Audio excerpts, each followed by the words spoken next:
Hello, film fans. Welcome to the Film vs. Film podcast. My name is Martin Harries, your host, and I'm joined by the film encyclopedia man, Boaz Dix. We are a couple of filmmakers on occasion, but mainly can't stop yapping about movies. On this podcast, every episode we pick a topic from a film that's coming out at the cinema or on VOD. Myself and Boaz pick our favourite film from that topic, or team up against a guest and battle it out to decide which film will become the greatest film of all time. If you enjoy this podcast, please leave us a 5-star review and subscribe. Please enjoy part 1.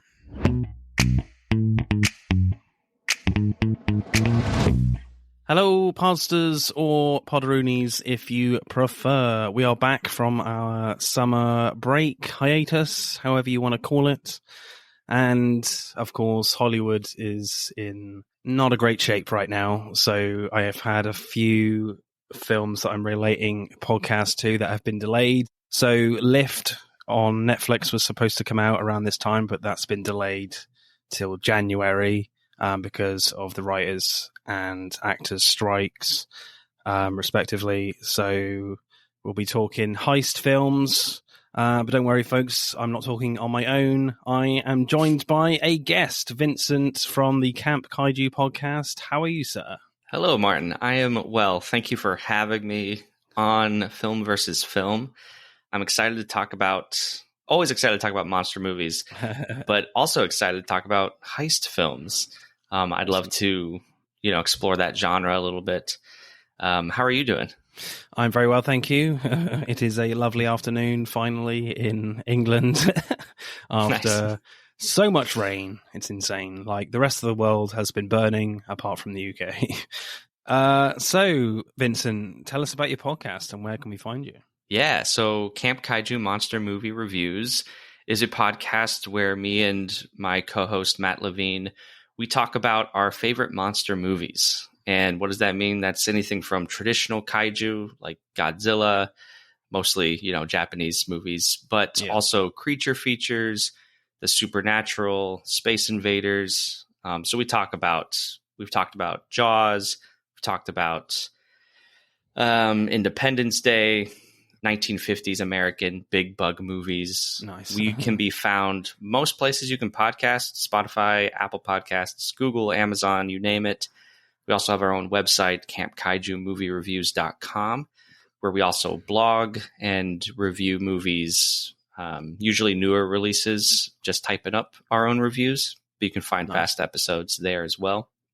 YouTube, pretty big internet presence. So if you just Google Camp Kaiju Monster Movie Reviews, you'll find us. Nice. Do check them out. Yeah, we've done a few kind of monster films in different categories. Like we've covered Alien in like space films, Predator, Arnold Schwarzenegger films. Yeah, and also Jaws. We've done Jaws as well, of course, in our Spielberg episode. So we do like our monster films. We've done vampire films as well in the past. Mm-hmm. There is a vampire film out just recently, I think. The Last Voyage of the Demeter. Oh, yeah. The Demeter. Yeah. That looks pretty cool. Hoping to see that soon because, big fan of like the classic Universal monster movies. Mm. So any time, and this Demeter movie is from Universal Pictures. So that with Renfield this past year, I'm into any kind of modern takes on the Dracula story. And of course, we got Robert Eggers coming with a new version of Nosferatu. That is very exciting. One of my favorite directors. So hopefully we might do an episode on his films because he's now got, I would say, enough to pick from now. You and me both. I think that comes out next year, right? Yeah, I think so.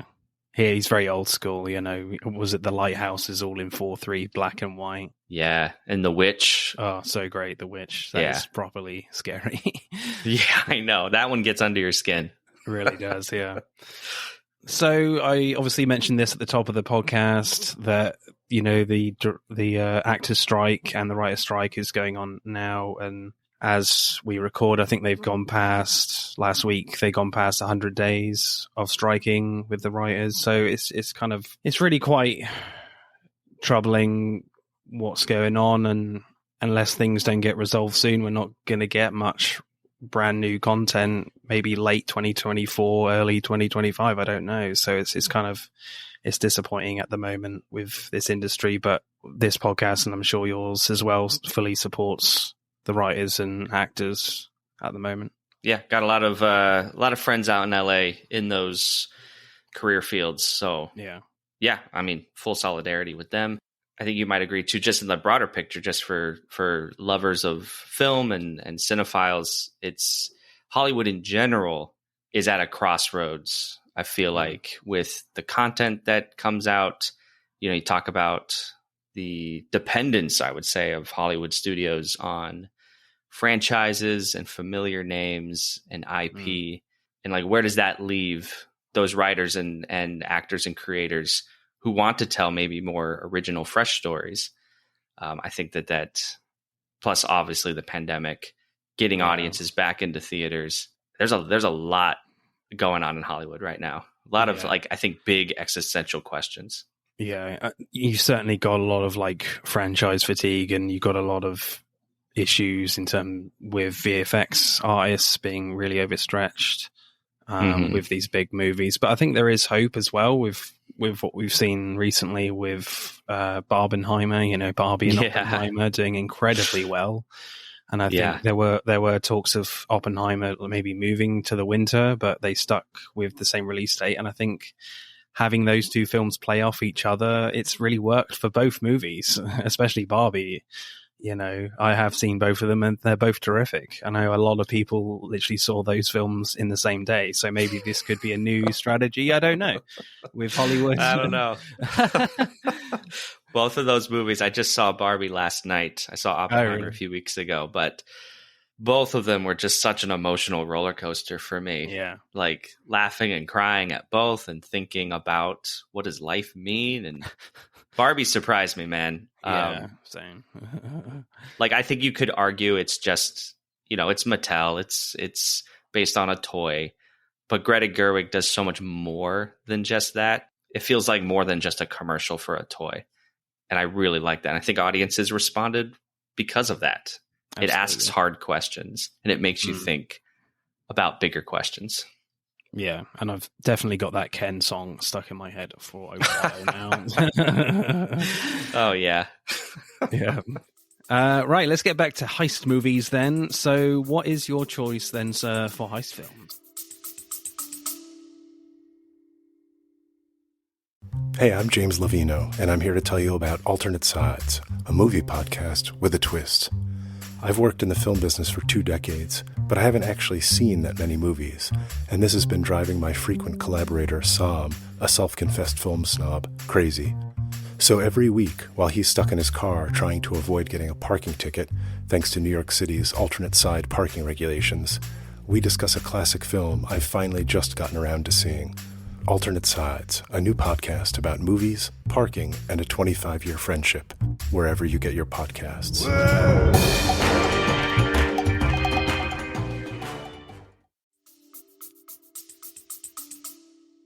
Oh, well, the heist film that I'm bringing to the table is Army of the Dead, Zack Snyder's zombie heist film from 2020, I believe. 2021. Yeah. 2021. I knew it was, somewhere around there. So we were going to do a heist episode around this Netflix movie, Lift, which got pushed back. But I like the challenge of thinking about a monster-related heist film. Right. Because that is a really interesting blend of genres. And it made me think, what exists out there at that unique crossroads? I Googled it, and really Army of the Dead is the only one that kept coming up. I was like, okay. Horror and crime and monsters and crime, that's a thing. That's a broader category. But the specific heist movie, which I think, as a genre has its own trademarks, is in this movie, Army of the Dead. So I think that we'll talk about the movie. It's not a good film. I don't think it's an exceptionally well done movie. I'm being very polite right now, but it is a heist movie, and it does have zombies. So let's talk about it. Cool. Were there any other films in contention for you? Yeah, no, there was one I was thinking about. It's called The H-Man. Do you know this movie? No. It is. That's all right. It's from the late 50s, 1958. Right, okay. It's a Japanese film from Toho, directed by Ishiro Honda, who directed the original Godzilla and most of those old kaiju movies. Nice. But it's more of just a crime movie. It concerns police detectives investigating a gangster crime ring. Meanwhile, there's radioactive rain that is falling, and when it touches you, it turns you into a sort of a blobby, slimy thing. Cool. That starts to infect other people. So it's like The Blob, the 1950s sci-fi movie, meets a gangster movie from the 50s. Really cool movie. I would check that out, but definitely not quite a heist movie. Okay. Yeah, I think certainly heist films and like crime epics kind of, blur into one. Sometimes I would say, with my choice, you could argue, yes, it's very much a heist film, but you could put it in a crime epic as well. Yeah. So what happens in Army of the Dead? So just to keep it a little brief. So it starts with a United States military convoy traveling from Area 51 in the desert there. And this convoy collides with a car on the highway outside of Las Vegas. The convoy's cargo is a zombie. One zombie. It escapes. It kills a bunch of soldiers and heads into the city of Las Vegas. So there, all hell breaks loose. The entire population is zombified, and the government quarantines the city. Then flash forward 6 years later, now that the world and the country has kind of gotten used to the idea that Vegas is a zombie city, essentially a walled off hellscape. A owner of one of the casinos in Vegas approaches a mercenary and former Las Vegas resident played by Dave Bautista. And this casino owner offers Bautista's character $200 million from the vault of his casino if the team can get the money out, because what the government is going to do is nuke the city of Vegas and just wipe out the zombies. So now we have a ticking clock. We have an assembled team that are going to go in, retrieve the money, and get out hopefully before the zombies catch on. Nice. So initial reactions to this one, Vincent? A great idea. Yeah. That I found ultimately rather lackluster and long-winded. I think there was so much surface level that I just really needed more character motivation, more relationship. Yeah. I needed more reasons to care about these characters. I think for me, I was quite excited for this film when it was announced. Maybe Zack Snyder going back to his roots from when he did his Dawn of the Dead remake. Mm-hmm. Yes, fast zombies are a bit of a controversial subject in horror, but when it's done well, like that movie, I would say it's really good. Another good one, Train to Busan, is a really good fast zombie film, probably the best one, I would say. So I was really excited for this, and then when I watched it, I think one of my main problems is I think it's just really long, and there's no reason for this film to be 2.5 hours long. And I don't usually complain about length in movies. I think it's a very easy criticism to go to, but you have to say that with this film. And I think tonally it's all over the shop. Mm-hmm. So we'll get into it. So directing then, like the opening scene is not that special to me. Like it's not that funny with the dialogue between the two soldiers speculating about what could be in the payload. Like the car accident is very excessive with like a giant explosion. It cuts to like a fireball filling the camera lens and fading away, which I thought was a bit silly. It's just the way the zombie is revealed isn't great, where for starters, the door to the chamber just opens on its own. The explosion was big enough, surely it would have blown a hole in it anyway. When the two soldiers die, it's really stupid when one just falls over and fires his gun and says, "Oh, that really scared me," while giggling. Yeah. Do you know the movie An American Werewolf in London? Oh, yeah. Yeah. For those of you who can recall that movie, in the beginning, the two main characters are walking along the moors at night in the moonlight, and one of them trips and falls over. and then they laugh because they were scared and that's why they were running and they tripped. And then right at the moment where their guard is down, boom, the wolf attacks. Yeah. This moment you're describing in Army of the Dead is almost shot for shot that scene from An American Werewolf in London. Yeah. But this is really, really nitty gritty in particular. I was asking myself, why did that work in An American Werewolf in London, but it didn't work in Army of the Dead? Here's my estimation anyways. In An American Werewolf in London, they don't know that there's a werewolf out there. They're just scared of like whatever it could be. Maybe it's nothing. Maybe, maybe it's just all in their heads. So they're allowed to laugh. And we as an audience go, oh yeah, maybe it's just nothing. But in Army of the Dead, they know it's a freaking zombie. It's like, why are you laughing? Why do not let your guard down? You are trained professional soldiers. Why would you be caught off guard like this? Yeah. Sorry, Zack Snyder. You're just trying to do something here that is not rooted in the rule. I don't know, just the world you've created. It's not working for me.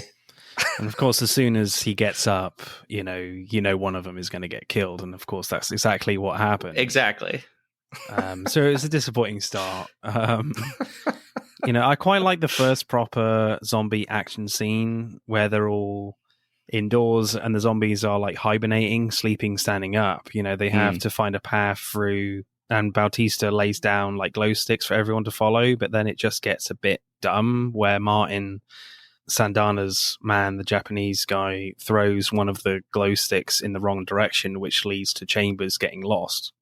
I found it a bit far-fetched that a character can get lost by following a glow stick. How can they be that far away from each other? But the action that follows is pretty cool from Chambers, especially before she dies.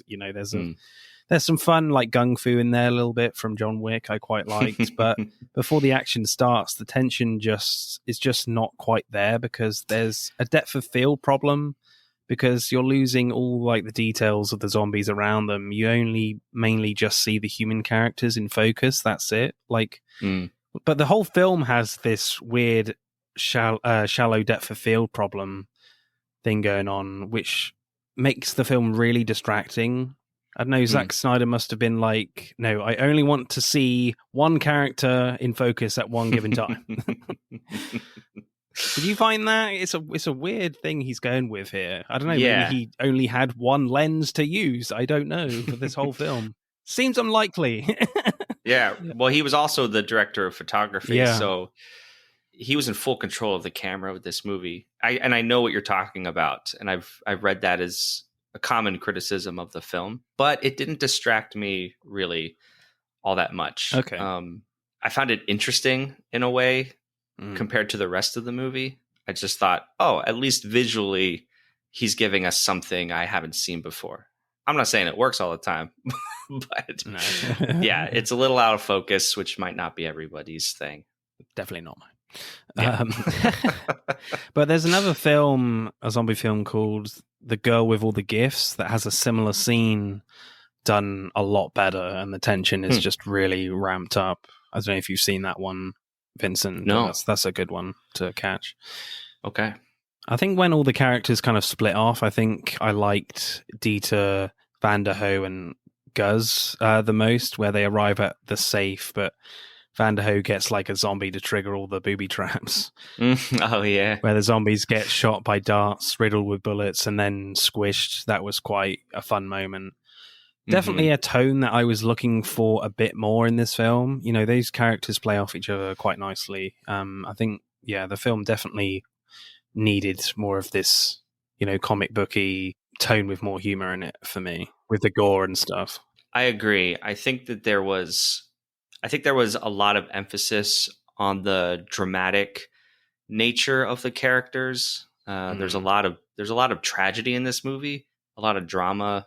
Like Dave Bautista's character, he had to kill his wife, who was turned into a zombie, in front of their daughter.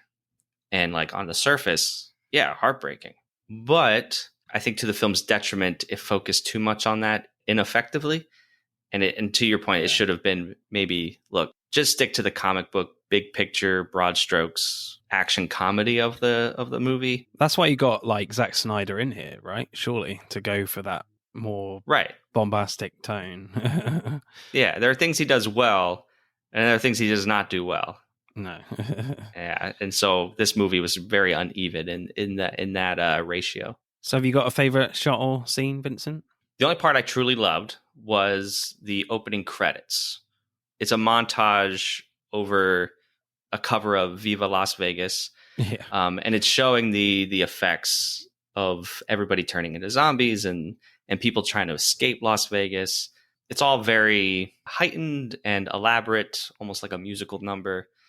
That I found really fun and eye-catching. Mm-hmm. And I was like, all right, I'm in for a good time with this movie. But it peaked at that moment, and I was never able to get excited about anything else. Yeah. Definitely seeing a zombie Elvis was a highlight. Yeah, right? So like there are like a lot of moments, and it's a really interesting idea, because in Vegas, you can have a lot of fun. You can have a zombie Elvis, you can have zombie tigers, all sorts of things. But ultimately, you can't have a 2.5-hour movie based on a premise alone. You have to give us something truly worth watching. Yeah, that's what the film needs, is more zombie Elvises. So for me, my favorite scene is, I think the film is at its best where Zack Snyder excels is with the action scenes, especially with Dave Bautista. Like when Maria gets her neck snapped, he has a great fight scene with one of the zombies, you know, his use of guns and his knife at the same time. That was pretty cool. And when they get down to the casino floor, there's some great machine gun action. There's a great like slow-mo shot where a zombie dives at him and Bautista falls to the ground and shoots the zombie in midair. That was pretty cool for me. I feel like, you know, the film needed a lot more action, really. I know these types of things are expensive to do, but yeah, I just wanted more of that kind of stuff, really. Yeah. You gotta know the sandbox in which you're playing. Yeah. And it should have, I agree, should have leaned into that more. So directing score for me, you know, there's some great flashes of action, but again, there's a lot of dumb stuff going on. And the depth of field thing really did bother me a lot. Yeah, so, you know, probably just a straight 6 for me. Okay. I gave it a 7. No, I think Zack Snyder knows what he's doing with the camera. I think visually he knows how to paint a picture, and he knows how to craft some of those action scenes. Yeah. I thought there were some really nice shots with his use of lighting, especially. But where he fails as a director in this movie, in my estimation, is with his character work, with handling the script and the tone, and just like ultimately, why do I care about these characters? Yeah. That's where you lose me. So I'll give him a 7. So screenplay then. The opening title sequence I thought was really good as well. It started off with a brilliant funny tone where like topless zombies biting this bald guy. That was great. You know, you see a zombie Elvis as we said. Then you start being introduced to these characters in these weird like photo shoots with pictures of their families.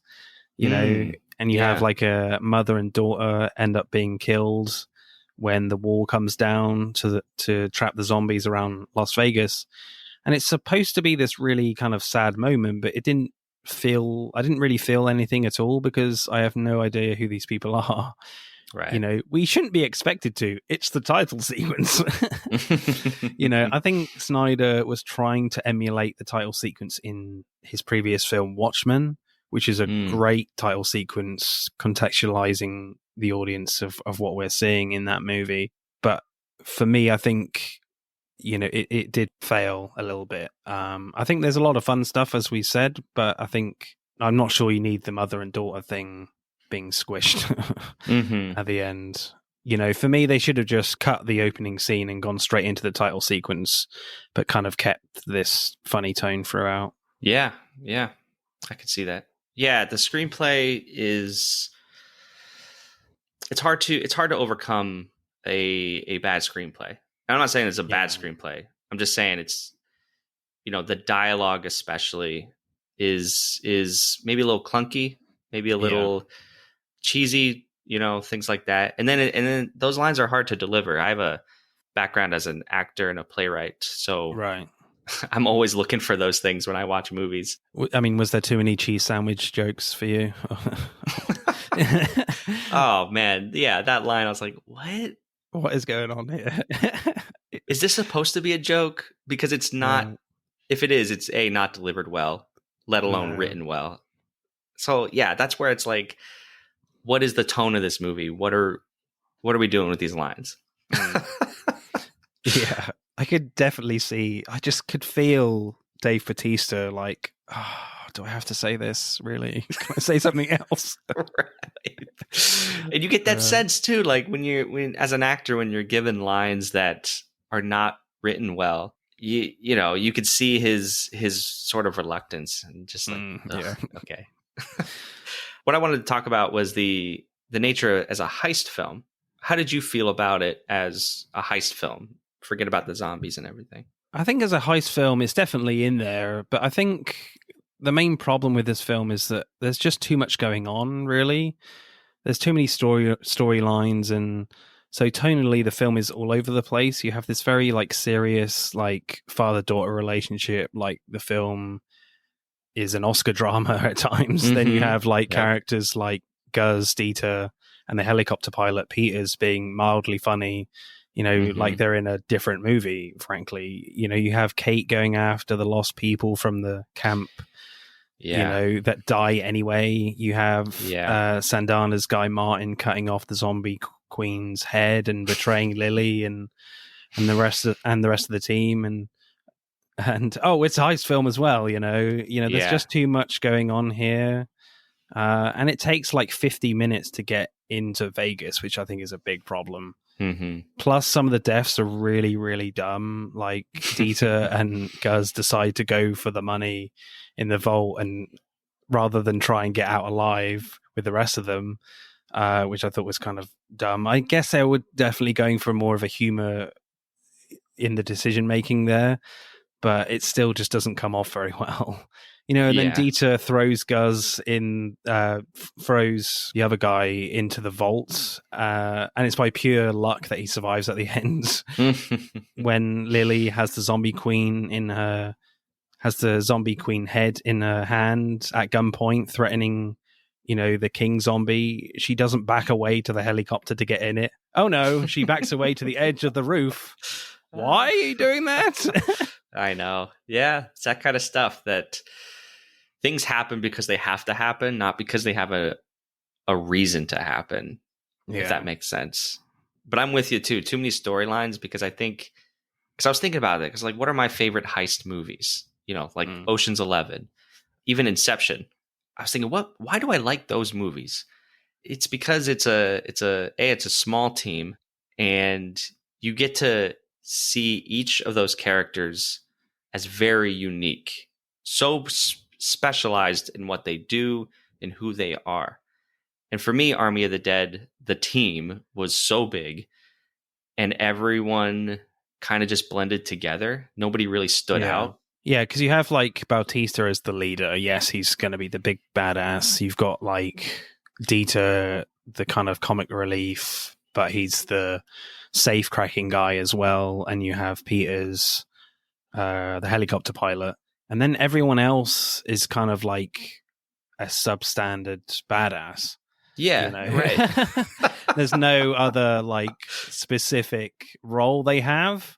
Yeah. Like, I guess Lily, the French actress, she knows her way around Vegas and knows the fact that you need a sacrifice to get past the alpha zombies. Yeah, they all kind of blend into one. Like Gus and the other guy with the massive circular saw, Vanderho, like they're very similar personalities. Their roles aren't particularly very defined. You could easily lose one of those characters for sure. Yeah, that's how I felt, and I think the movie could have been tighter and stronger. Yeah, had it just been more focused on who these people are. Keep it small. Focus it on the heist. That's what we're here to watch. You know, there are several like really weak love stories in this film as well. There's even like, obviously we've said there's one in the credits scene, as I mentioned. There's one that randomly occurs when Maria Cruz says to Scott Ward, Batista's character, that she came for him, not the money. And I was like, oh, okay. I didn't know that they were previously romantically involved. Right. And then literally a few minutes later, her neck gets snapped.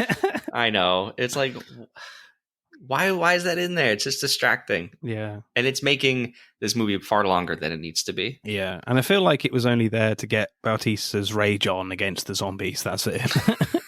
Right. But I think the best romantic storyline was, but still pretty weak, was the relationship between the Alpha King and the Queen zombie.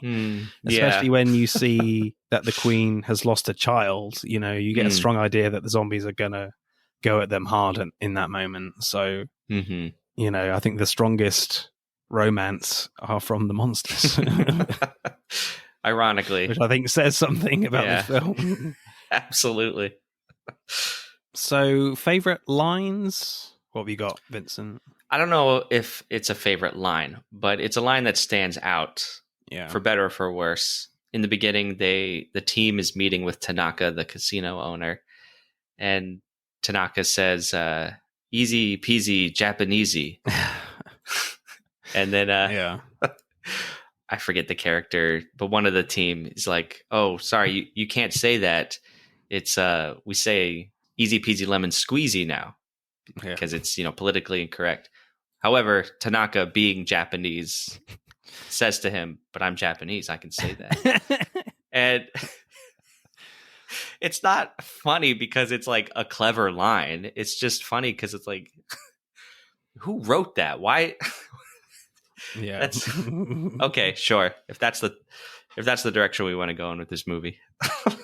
Yeah, I think that's another moment where you're Haruki Sanada is oh, do I have to say this? You can definitely feel that in his acting. You're please let me say something else. Right. Can we get a rewrite, please? But some of the lines that stuck out for me were from Dieter, where he says, I shot the bride. I shot her 3 times. 4 times, actually. Yeah. Oh, and the guy with the big circular saw, he has to take it back from, sorry, I forget the character names, but one of them, he's like, you know where I'm going with this. Yeah. Yeah. He's like, that's mine. Don't ever touch my saw again. Yeah, that was funny. I thought the helicopter pilot was pretty cool. Peters, at the end, when she comes back, she's like, I know, somewhere between leaving your ass and saving my own, I developed a conscience. It's exhausting.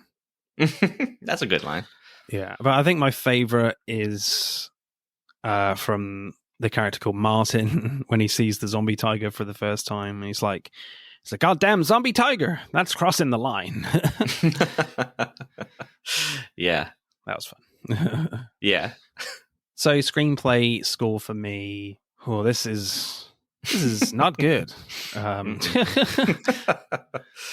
good at all, really. There's some funny lines, but I wrote down way more lines from my movie Heat than I did this one, which shouldn't really happen. I don't think with this type of idea. Yeah, as we said, a lot of the characters are very samey. Dave Bautista has a really sorry role, he's in a different film compared to the others. Mm-hmm. I don't know whether he was expecting an Oscar nomination for this. I don't know. But that's what the feeling I was getting watching his performance and what he's given with his character. Mm-hmm. And again, I feel like you could literally lose a good half hour to 45 minutes in this film. Easy. Real good chunk of time could come out of this. So I might be kind of harsh and go with a 5.6. I think that's one of the lowest scores I go for. To be honest, it's okay. You're more generous than me. I gave it a 3. Oh wow, Jesus. Okay. I feel bad now for giving it such a score.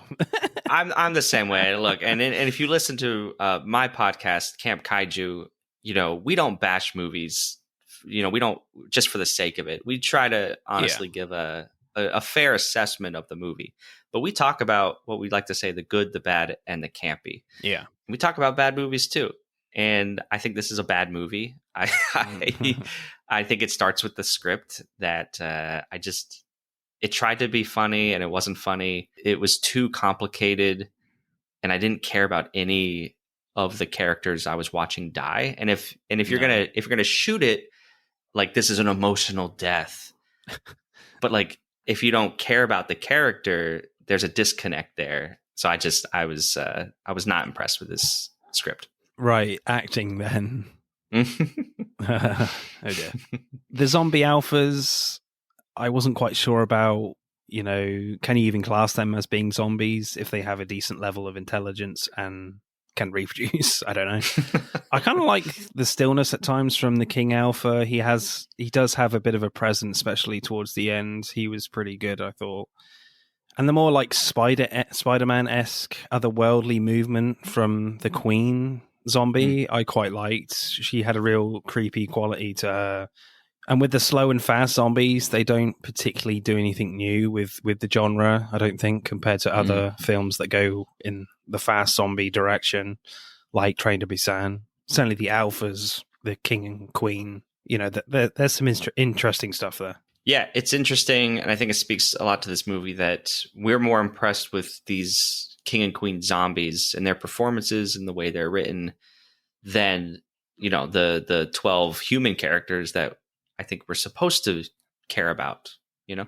But I mean, is there an issue here that, I mean, can you even class these guys as zombies? The fact that you've got one on a horse, you know, and he's wearing a helmet. I think the way the zombies are depicted, I think it's interesting. I think that it's an interesting take to kind of civilize them a little bit. And I think, here's a good line. So one of the characters, you know, that clears up the misconception that this isn't like a city of the dead or whatever, but this is in fact a kingdom that we're headed into. So don't think that they are not intelligent in some way. These zombies they've created their own sort of little mini city kingdom that I think is an interesting take. Yeah, definitely. And certainly in the screenplay, you kind of would have maybe wanted a bit more of that, because obviously with Lily's character, she has some knowledge about what these zombies can do, and I feel like they don't play off that enough. And yes, you have this idea that, you know, the Queen one was pregnant, and there's some great acting, to be honest, from those two, you know, and the King zombie really can feel the rage from that character as a zombie, that, you know, these guys are going to be in trouble. I mean, no surprise, I wasn't really taken by many of the performances. Just speaking about like the actors, you know, Bautista, he's doing the best with what he can. I don't mind him trying to really take it seriously. Like, how would you react if you had to stab your wife in the head because she's a zombie? Heartbreaking. I just don't think he was helped out by maybe the director, maybe by, again, the overall tone of the movie, which is more action comedic. I liked Tig Notaro as the helicopter pilot Peters, you know, and when you know the backstory behind her involvement in the movie, she was digitally placed in as a replacement for the original actor who was ultimately scrapped from the film. And considering that, I think she brings a nice levity to the movie. Yeah, a levity that's definitely very much needed. Right, because it's because she's a comedian, but her jokes never seemed forced. They just seemed very natural. Really, yeah. Like when she's trying to fix the helicopter, she's really great in those moments. And when she's on the on the radio to Bautista, she's like, "Yes, everything's great here." You know? You know. Yeah. She's like having fun in this movie. But where Bautista, it feels like he's very restrained here. Like, as we said, he does the emotional stuff really well, especially with the flashback scene with Kate. Even though those scenes aren't particularly necessary, possibly, but you know, but I feel like he isn't allowed to have fun in this film, which feels quite weird to me, knowing how great he is in things like Guardians of the Galaxy. Yeah, but here he just has some quite weak running jokes about cheese sandwiches and lobster rolls. Yeah, which isn't great. No. I think my favorite performance is from Matthias, the German guy, Dieter, and people like Vanderho, are allowed to have fun in this film. I liked the interactions between those two. I wanted more from them, really. I like the moments where Dieter is screaming like a little girl when zombies are attacking, them. I liked how passionate he is about the famous German safe and how he gets really annoyed at the rest of the team when they're making too much noise when he's trying to crack the safe. That was all mildly funny. He's definitely my favorite performance. How about you, sir? Yeah, again, he brings a nice levity to the film. You could tell maybe he's having a little bit more fun than others were for whatever reason. I think him and Vanderho and Peters, I was more interested in their characters. And again, maybe if we had a smaller cast, we could focus on them a little bit more. But I didn't get enough of them. No, because you've got characters like Chambers that are just there to die. Exactly. Which is a shame. I think like her, you don't know anything about her, and like Maria, her death is kind of quite gnarly with the fact that she turns, her neck gets snapped, head gets turned right around. Oh yeah. But I'm like, she only really gets going as a character just before she gets killed. So, which is a real shame. So, like, acting score for me, again, I enjoyed some of, like, the funnier performances from the actors, which is certainly what I was expecting more from the rest of the cast, but we just don't get it really, and there are just actors that are in different movies, right. Which is the main problem here with the acting. So I'll go like a 6.5. Okay. For me.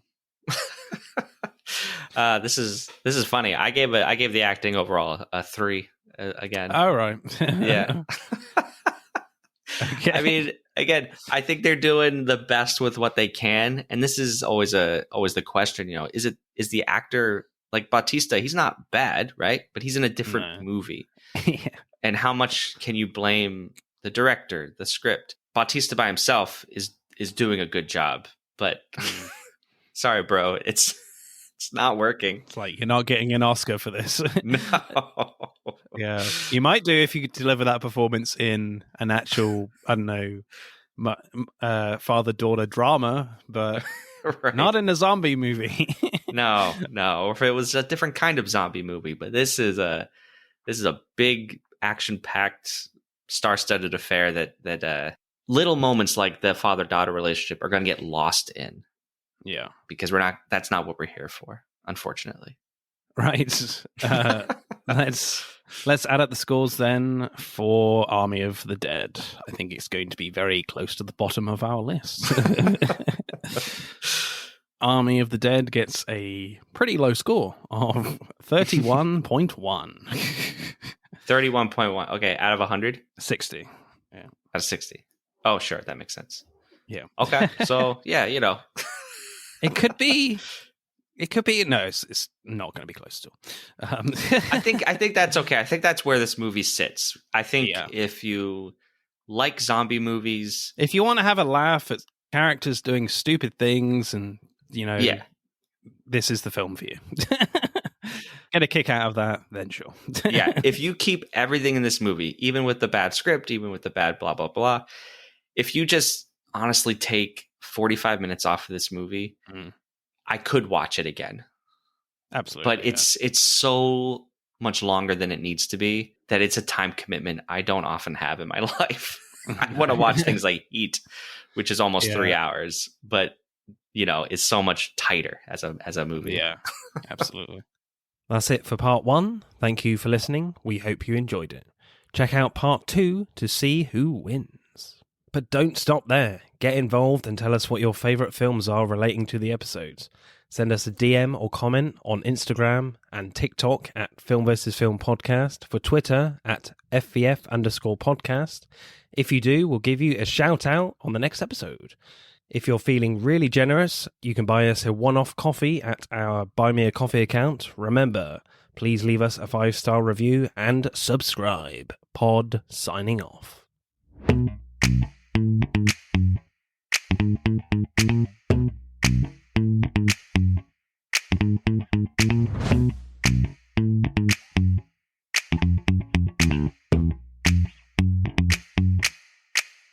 you.